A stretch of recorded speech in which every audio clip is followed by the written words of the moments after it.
It's me റിമാമിസ് ആണ് കേട്ടോ. അപ്പൊ നമ്മുടെ ചാപ്റ്ററിന്റെ പേര് നമ്മൾ എടുത്തുകൊണ്ടിരിക്കുന്ന ചാപ്റ്ററിന്റെ പേരായിരുന്നു ജനങ്ങൾ ജനങ്ങളാ അല്ലെ. അപ്പൊ അതില് നിങ്ങൾക്ക് ആദ്യം തന്നെ കുറച്ച് ന്യൂസ് ഒക്കെ കാണാം. നമ്മുടെ നാടിന്റെ വികസനത്തിനൊക്കെ വേണ്ടിയിട്ട് ഒരുപാട് പദ്ധതികളൊക്കെ നമ്മൾ ന്യൂസ് പേപ്പറിലൊക്കെ കാണാറില്ല. ഏതാ പഞ്ചായത്ത് ഇടപെട്ടു, കുടിവെള്ള ക്ഷാമത്തിന് പരിഹാരമായി, പിന്നെ എല്ലായിടത്തും CCTV ക്യാമറ വെച്ചു അല്ലെ. മാലിന്യ പ്രശ്നം കാരണം എന്താ CCTV ക്യാമറകളൊക്കെ വെക്കാൻ വേണ്ടിയിട്ടുള്ള ഒരു ന്യൂസ് ഒക്കെ നമ്മൾ കണ്ടിട്ടില്ലായിരുന്നോ? ഇല്ലായിരുന്നു. ഇതൊക്കെ നമ്മുടെ നാടിന്റെ വികസനത്തിന് വേണ്ടിയിട്ടാ അല്ലെ. ഇതൊക്കെ ആരാ ചെയ്തിരുന്നേ? നമ്മൾ നേരിട്ട് എന്താ നമ്മുടെ തീരുമാനങ്ങൾ എടുക്കാം, അല്ലെങ്കിൽ നമ്മൾ വിജയിപ്പിക്കുന്ന ആൾക്കാരില്ലേ നമ്മുടെ നാടിന്റെ വികസനത്തിന് വേണ്ടിയിട്ട് നമ്മുടെ കാര്യങ്ങളൊക്കെ പറയാൻ വേണ്ടിയിട്ട് നമ്മുടെ നാട്ടിൽ ഓരോരോ മെമ്പർമാരൊക്കെ നമ്മൾ ചൂസ് ചെയ്യൂലേ. അപ്പൊ ഇതൊക്കെ തദ്ദേശ സ്വയംഭരണ സ്ഥാപനങ്ങൾ വഴിയാണല്ലേ നമ്മുടെ തീരുമാനം പറയാ. അല്ലെങ്കിൽ എന്താ നമ്മളാൽ തിരഞ്ഞെടുക്കപ്പെട്ട പ്രതിനിധികൾ ഉണ്ടാവില്ലേ, റെപ്രസെന്റേറ്റീവ്സ്, അവരാലോ ഭരണപരമായിട്ടുള്ള കാര്യങ്ങളിൽ നമ്മൾക്ക് ഇടപെടാൻ പറ്റുന്നതിനെയാണ് നമ്മൾ എന്താ വിളിക്കുന്നത്? ജനാധിപത്യം എന്ന് വിളിക്കുന്നത്. അപ്പൊ കൺക്ലൂഡ് ചെയ്ത് മിസ് പറയാം. നോക്കിക്കോളൂ. ഇതാ നോക്കിക്കോ മക്കളെ. ഇവിടെ തദ്ദേശ സ്വയംഭരണ സ്ഥാപനങ്ങൾ വഴി ജനങ്ങൾക്ക് ഭരണകാര്യത്തിൽ നേരിട്ട് പങ്കാളിത്തം കിട്ടുന്നുണ്ട്. അതായത് തദ്ദേശ സ്വയംഭരണ സ്ഥാപനങ്ങളിൽ എന്തൊക്കെ വരുന്നുണ്ട്? ഡിസ്ട്രിക്ട് പഞ്ചായത്ത്, ഗ്രാമപഞ്ചായത്ത്, മുനിസിപ്പാലിറ്റി, അങ്ങനത്തെ എല്ലാ വഴി എന്താണ് നമുക്ക് നേരിട്ട് ഇടപെട്ട് നമ്മൾ ഭരണപരമായിട്ടുള്ള കാര്യങ്ങളിലൊക്കെ നമുക്ക് ഇടപെടാം. ഓക്കെ, അപ്പൊ എന്താണ് ജനാധിപത്യം അല്ലെങ്കിൽ എന്താണ് ഡെമോക്രസി എന്ന് പറഞ്ഞാൽ നമുക്ക് നോക്കാം.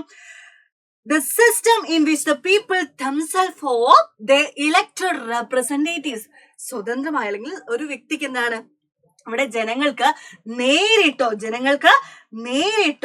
അല്ലെങ്കിൽ എന്താണ് ജനങ്ങളാൽ തിരഞ്ഞെടുക്കപ്പെടുന്ന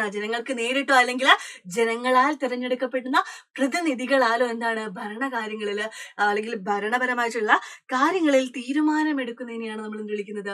ഡെമോക്രസി എന്ന് വിളിക്കുന്നത് അല്ലെ. നമ്മുടെ ഇന്ത്യ ഒരു ജനാധിപത്യ രാജ്യമാണല്ലേ.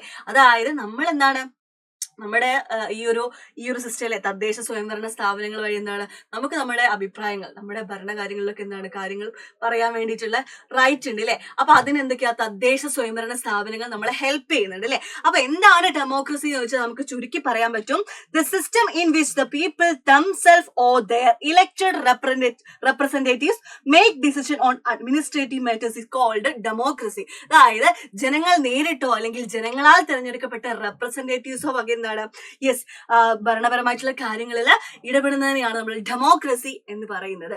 അപ്പോ ഏതൊക്കെയായിരിക്കും തദ്ദേശ സ്വയംഭരണ സ്ഥാപനങ്ങൾ? നമ്മൾ തദ്ദേശ സ്വയംഭരണ സ്ഥാപനങ്ങൾ വഴിയല്ലേ നമ്മുടെ കാര്യങ്ങൾ, നമ്മുടെ വികസനപരമായിട്ടുള്ള കാര്യങ്ങളൊക്കെ തീരുമാനമെടുക്കുന്നതും നമ്മൾ ചർച്ചയിൽ പങ്കെടുക്കുന്നതൊക്കെ എന്താണ് തദ്ദേശ സ്വയംഭരണ സ്ഥാപനങ്ങളിലൂടെയാണല്ലേ.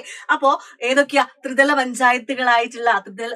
പഞ്ചായത്ത് സിസ്റ്റമായിട്ടുള്ള 3 ടയർ സിസ്റ്റമായിട്ടുള്ള ഗ്രാമപഞ്ചായത്ത്, ബ്ലോക്ക് പഞ്ചായത്ത്, ഡിസ്ട്രിക്ട് പഞ്ചായത്ത്, പിന്നെ റൂറൽ ഏരിയ നോക്കുകയാണെങ്കിലോ മുനിസിപ്പാലിറ്റീസ്, കോർപ്പറേഷൻസ്, ഇതൊക്കെയാണ് എന്ത് നമ്മുടെ തദ്ദേശ സ്വയംഭരണ സ്ഥാപനങ്ങൾ. അപ്പോ ഇതേപോലത്തെ കുഞ്ഞു വീഡിയോസ് ആയിട്ട് മിസ് ഇനിയും വരുന്നതായിരിക്കും. ബൈ.